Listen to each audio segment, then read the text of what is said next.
USA Global TV and Radio proudly presents the Royally Rich Lifestyle Show, starring Ian Pelham Turner and Helena CHARD. Brought to you in part by the British School of Excellence, Investors in People. This program is brought to you in part by the British School of Excellence and founder, Mr. Philip Sykes, building confidence, changing lives. Do you share our view that etiquette is a set of modern life skills that are essential for personal and professional success? Join us as an etiquette coach and change people's lives through the power of etiquette and manners. The last few days have been really amazing. I had a trainer course from the British School of Etiquette. And I must say it's been one of the best decisions I've ever made and one of the best investments I've made in my own training and development. Now, words alone will not describe the transformation and the positive path that I have traveled with the British School of Etiquette. I find I learned a lot from the lessons this time I came. The last few days with the British School of Etiquette have been fantastic. And what I've learned now is really beyond my expectations. This is the most rewarding experience and the best investment I have made this year. It was just great. I learned so much, and when I go back to Belgium I will incorporate a lot of it into my day-to-day life and business. It's been absolutely wonderful for the whole week that we were here. I feel transformed, and I feel like blowing a trumpet and tell people, come and do this school, this class is the best, this is the best school ever. You should take it. It will change your life immediately. I am now able to teach other people how to bring the best of them. Thank you. Thank you, BSc. Thank you. Thank you so much. Thank you. Thank you to our clients for their testimonials on the Train the Trainer program. Our exponential and global growth is so significant that we have evolved from the British School of Etiquette to the British School of Excellence, where we're investors in people. Let us invest in you and your career. Contact us to become an etiquette coach.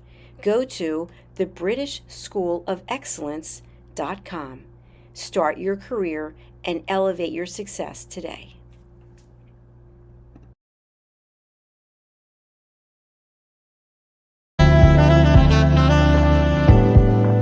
Welcome to USA Global TV and Radio, where our mission is to provide education, entertainment, hope, and inspiration. USA Global TV and Radio connects you with experts and audiences all around the world every single day to help you succeed in business and to live a richer life. Visit us at usaglobaltv.com to learn about career and life-changing training and mentoring programs like the Listening Mentor. Subscribe to our newsletter to stay informed about our special programs and offers. Discover how you can become a guest on one of our shows or a host or producer of a USA Global TV and Radio show of your very own. That's USA Global TV and Radio, where the doctor is always in.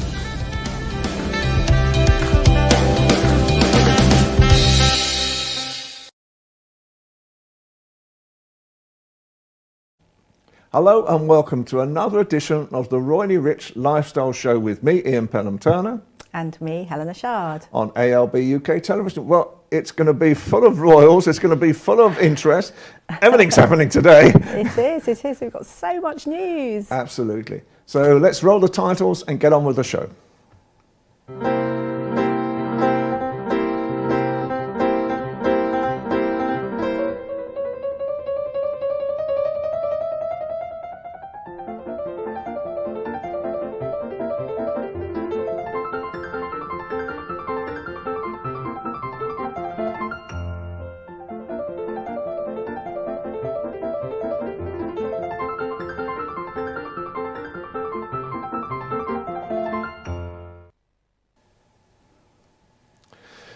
Well, King Charles is in the news again. Tell me what's been happening. Yes, so much has been happening. King Charles, we love King Charles. So obviously he had his meeting with Rishi, and they had all the cameras in there. He was looking quite emotional, but the lovely thing was he was saying he's so humbled and thankful for all his good wishes, and he was actually quite tearful about it, which was lovely to hear. But his forever, waving, and obviously the new portrait of the king is actually going to feature on the new banknotes. So it's a new £10 banknote, if I understand. It's on all the banknotes, so 5, 10, 20 and 50. And obviously the first monarch to appear was Queen Elizabeth, and that was in 1969 on the £1 note, which we don't have anymore.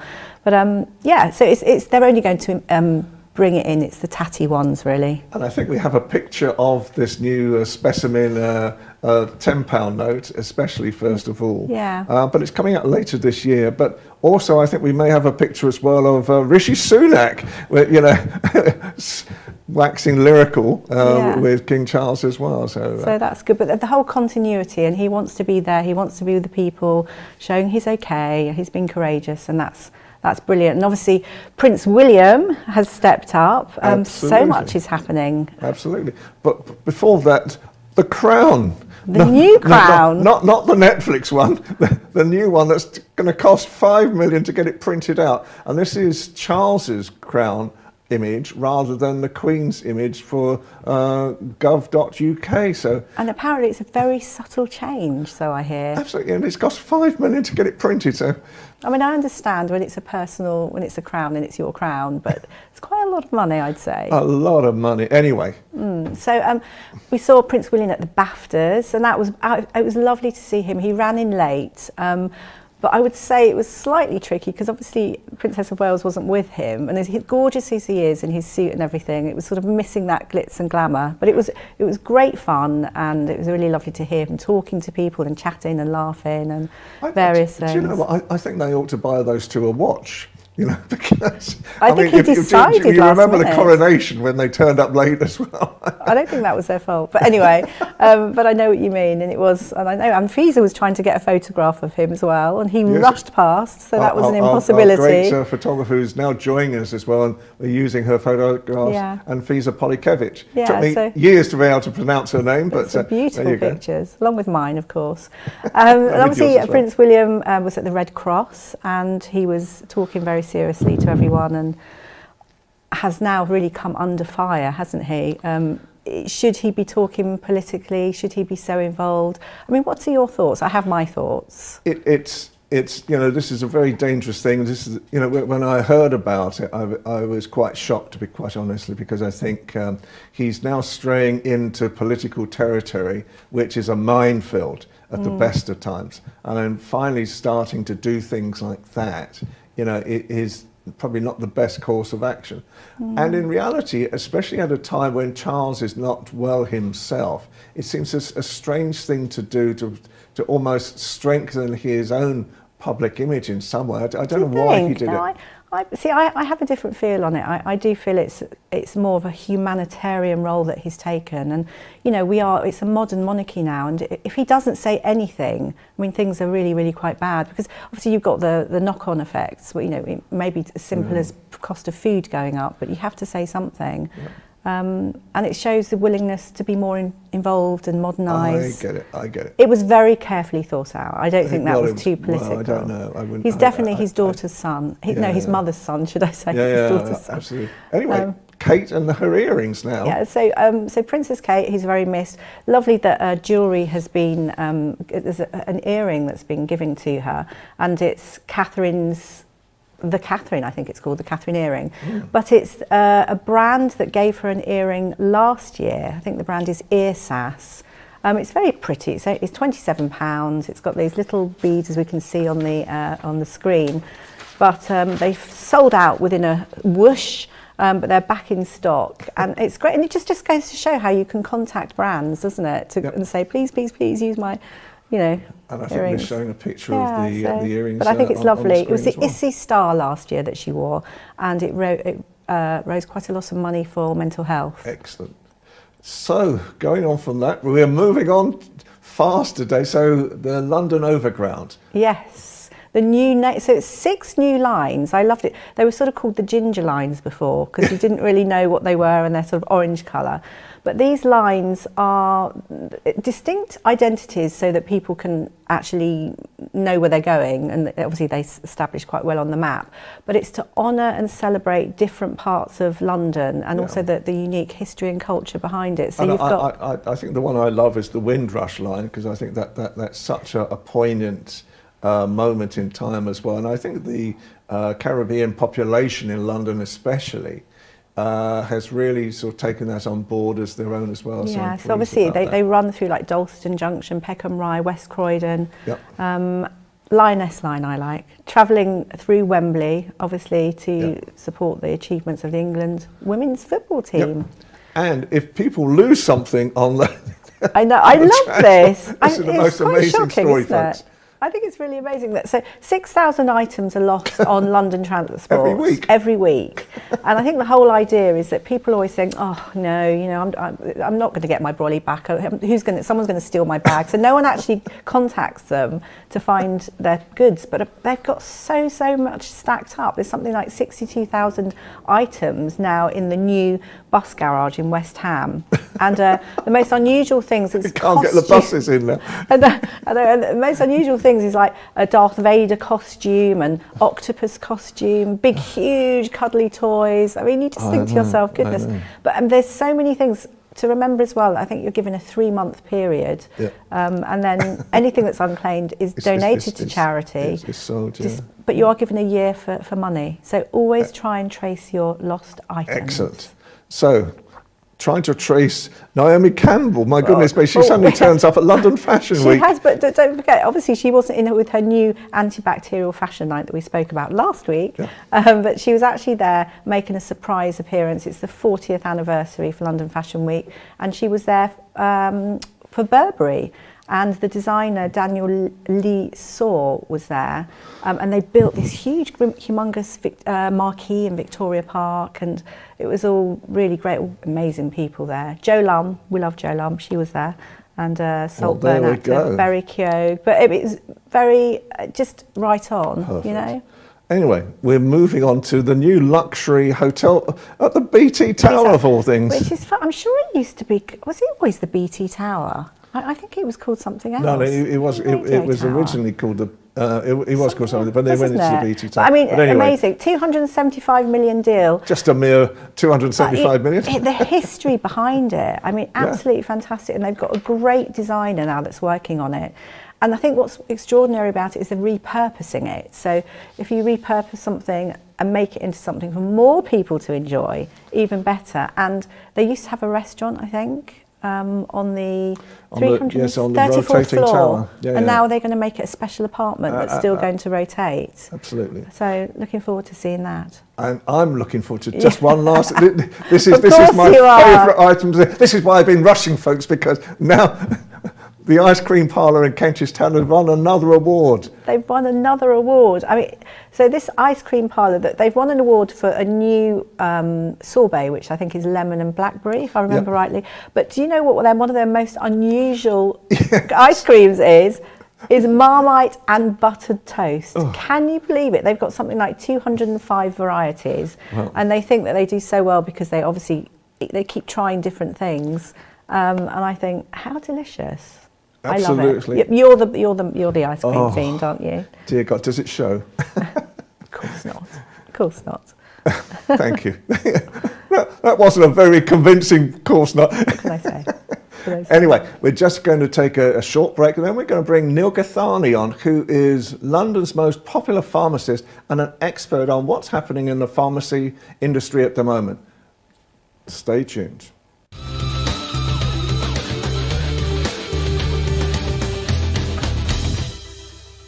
Okay, and welcome back now. Now we have Neil Gathani, who is the friendliest pharmacist in London. Welcome! Thank you so much for having me. It's a real honour and privilege to be here. Now tell me, how did you get that title as the friendliest pharmacist in London? That's rather a mouthful to say as well, especially on a Friday afternoon. Yeah, I mean, you know, I think with the nature of the job that we do, we have created within the pharmacy a fantastic setting We, receive a patient with a smile. The atmosphere that we've created within a pharmacy hopefully allows a patient to feel quite relaxed, including the dogs as well. Correct. The dog coming wagging their tails, Helena. Yeah, one of my mottos has always been to create a pharmacy that's welcoming for all. It's not necessarily just for people, but it's for families. That's the main thing, which includes mum, dad, the kids, but also the dogs. I'm a huge believer that they're part of the family. So we have the dog bowl outside, we have the dog treats on the inside. They drag their owners in just to get a treat on a daily basis, and this creates a lovely environment, which then puts the patient at ease, which gives me an opportunity to really find out what's happening with that patient. Yeah. I love that. We remove the white lab kind of syndrome, if you like. So do you think the more relaxed patients are, the more you can actually gain knowledge about them? Is that really what you're saying? I think one of the greatest skills we're always developing continuously is the ability to listen. We try to take as much time to listen to the patient as possible. They then give us clues about what's going on with their situation. We have therapy rooms and consultation rooms that we go into should they need a moment of privacy.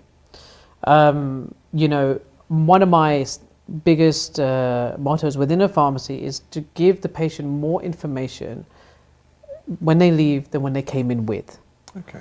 This for me leads to a feeling of empowerment, that they're in full control of their health.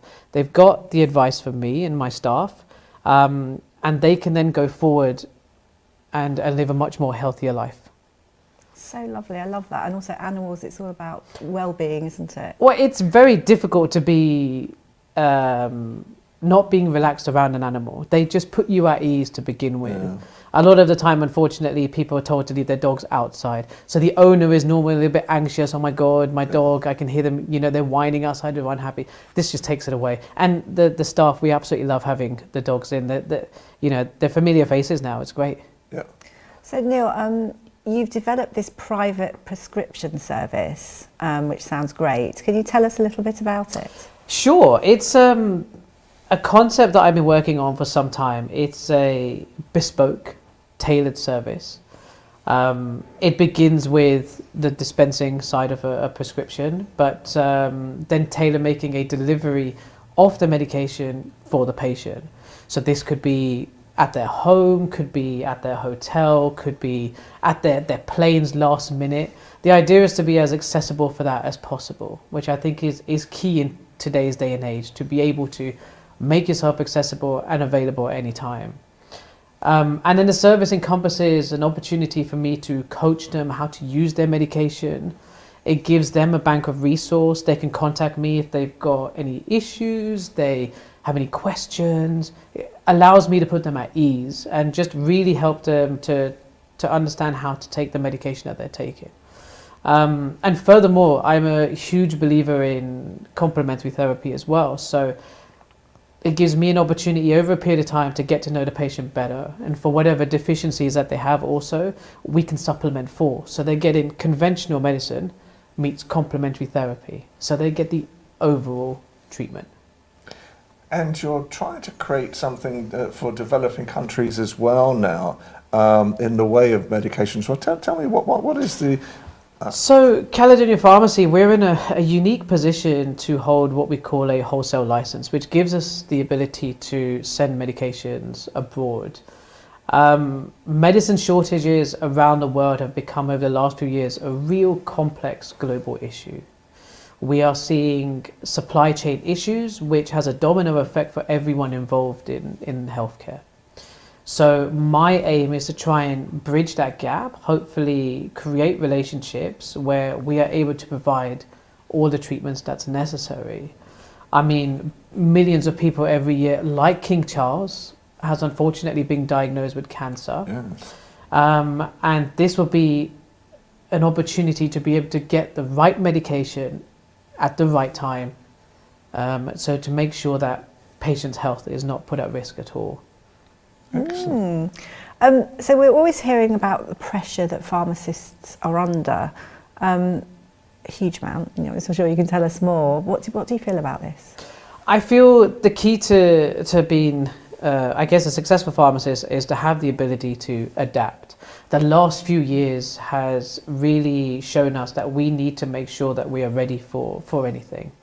You know, health is a complex organic situation that's always ever changing. So for me personally, I take a lot of pride in my own health, so I make sure I stay physically fit. I spend a lot of time, you know, working out, spending more time outdoors, reading, and spending as much time with my 6-year-old son as possible. So this keeps my mind fresh, keeps my body ready, and yeah, it gets me smiling every day to get up and go do the best job I can. Obviously, you know, at the moment with Rishi Sunak is wanting to use more pharmacists all the time. How do you feel about things? How do pharmacists feel in general? Is this something that you welcome, or is this something that may concern really the pharmacy industry as well, apart from yourselves?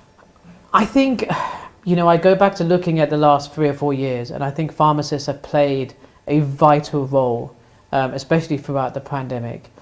This has now given us a voice and a platform, and the ability to help our patients in any way possible is always in the forefront of our mind. Does it add to the pressures a little bit? Yes, but we're also accessible, more accessible than I would think a GP practice is, spending more time with the patient. So we welcome it. I think it's a fantastic thing for pharmacy. It allows us to have a springboard so patients will get to know us more and understand that we can help with a lot more. It relieves the pressures for the GPs tremendously. Finally, how can people get in contact with you? Because you've got so many great services, and as you know, you are the friendliest pharmacist in London. You know, as I said, accessibility is massive, and we are always, our door is always open. So for sure, patients and customers can reach us on our email address, which is caledonian.pharmacy@nhs.net. We're available through Instagram @Caledonian Pharmacy. They can call us. You know, our number is 0207 609 0798. And our address is Caledonian Pharmacy, 4868 Caledonian Road. And we are right behind the Arsenal Emirates football stadium. Absolutely. And my final question, does that not put pressure on you, being an Arsenal supporter? You know, the reason why I chose the pharmacy was because of its proximity to the Arsenal stadium. As a true Arsenal fan, you know, I love it. And football allows a conversation to begin. Yeah. It almost removes any of the hurdles. You can have a conversation about football with anyone. So actually, it's really, really fun to be there. Do we believe this? I can see the crowds. I'm sure it gets very busy on occasion. It's amazing. You can, like, from the pharmacy, you can hear it. It echoes and reverberates around, and it's the energy. I can imagine the passion. Neil Gathani, thank you so much for your time this afternoon. Thank you so much for having me. Thank you. Take care. Bye now.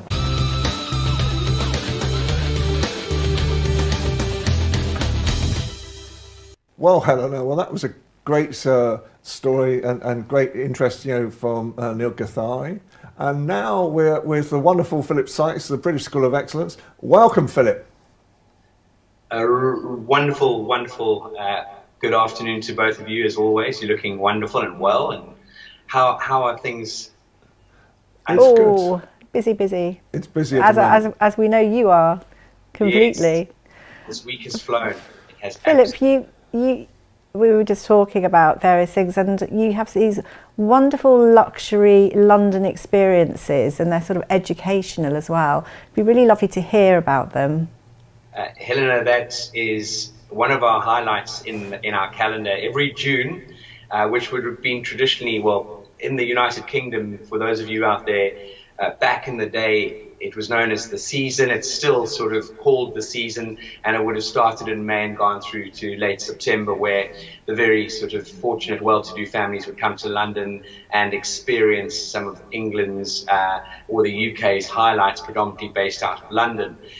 We have on offer this year the opportunity for people to come to London to engage with us here at the British School of Excellence, where everything is taken care of. You'll be chaperoned. You will be taken down some memory lanes where a 9-generation businesses have been around for literally 9 generations, like Lock & Co Hatters, the wonderful florist, possibly renowned as the oldest perfumery in the world, to Ladies' Day at Royal Ascot, where you will get the opportunity to have a wonderful picnic through Fortnum and Mason. You'll see the royal carriage come past at 2 p.m. and then engage in some wonderful horse racing. And it really is a fabulous day. And I mean, I could keep going on about this. So Philip, you know, with all these very good features that you're sort of talking about now, what do you think, is there one that you are really so honoured to be part of? Yeah, and I feel honoured to be part of it all. I just feel that the history, the knowledge, the background of these experienced business owners and people who are passionate about what they do, every little bit of detail is brought together, and each sort of scenario, you get an in-depth, without boring you to tears, an in-depth, wonderful journey and highlight into, for example, the history of Lock & Co or the history of Ascot, or, you know, engaging and rubbing shoulders with people who have grown up with this sort of thing. And not only that, we go to, you know, the afternoon tea at the Ritz, which is the one and only hotel. It's nothing to do with the Ritz-Carlton. Lots of people get that mixed up. But the Ritz Hotel is renowned for its English afternoon teas. I know Frank Sinatra's ex-pianist plays there on the odd occasion. And you're exposed to the finer, wonderful things, such as the True Gentleman clothing store called Alfred Dunhill, been around since 1826. And we will go on a journey into running a couple of programs and classes, as well as the wonderful little hidden gems of what England and the UK has to offer. Philip, you're always so good at giving advice, and I think people obviously become the best versions of themselves. What are your top tips? Let's just say top 2 things that you would give to anybody so that they can excel in any situation. Oh, what a great question, Helena. You've got me on the hop here, in the sense that I could give you quite a long and detailed sort of answer. Having said that, I personally believe that nothing changes unless you make a change. So in other words, if you've been talking about doing something or bettering yourself, you've just got to go ahead and make that change. You know, we always say, I must go back to the gym, or I must do this, or I must, putting a lot of pressure on our shoulders, but it's about taking action. So all of us have the ability to take action and create good habits in our lives. We really and truly do. And something that really has inspired me throughout my journey in my life is by surrounding myself with very good people, and people that are better than me. In other words, people that push, people that encourage, people that you can bounce incredible ideas off, and hopefully that'll put you in the right direction. And are you teaching a little bit of etiquette as you're going around to some of these events? Obviously, because there is etiquette at things like Ascot and so forth. Very much so, yeah. And we've incorporated a milliner on what the, you know, because in Ascot you've got the various different parts of Ascot, which I know the two of you are very familiar with. But where we go is the Royal Ascot, is Royal Enclosure and the Queen Anne Enclosure, and there's very, very strict dress codes. So you have to follow that, otherwise you will not be admitted into the grounds. So yes, we will be covering the etiquette, the manners, the whole tradition behind each area or each event that we put on, and we will be running a couple of in-person classes where I'll be coaching and training. I've got a couple of our colleagues who are specialists in their field who will be delivering some coaching and training as well. When are you launching this? Is this current now? So I've just sent our wonderful producer the link to the landing page. It is launched officially as of this Monday, and people can engage with us at hello@thebritishschoolofexcellence.com. or email us at hello@thebritishschoolofexcellence.com. We love the telephone, so we've got our WhatsApp telephone numbers on our website. We will connect with you. We are true believers in H2H, and that is human to human. So if any of you out there are interested in joining us, please do not hesitate to make contact. No, I mean, the whole thought of Ladies' Day, and actually there's something, I don't know how related this is, but it's something that I've always wondered about, and hopefully you can help me here. When it comes to being in different countries and tipping, How do you work that out? Is it very much about doing your own research as to what is applicable? Because I was just speaking to a friend and they were saying how it was bad manners to give a certain tip. Sorry, this is something that I was thinking. You always teach us the best. Well, Helena, research is absolutely key. Whatever country you go to, there's certain countries that the team might be slightly offended because you could be intimating that they're not well off or doing a job properly. Having said that, I truly believe that most people in the service sector would be very grateful for a generous tip. That's provided they've given you good service. My go-to in this day and age, because we live in such a small world now, the world has come together very fast.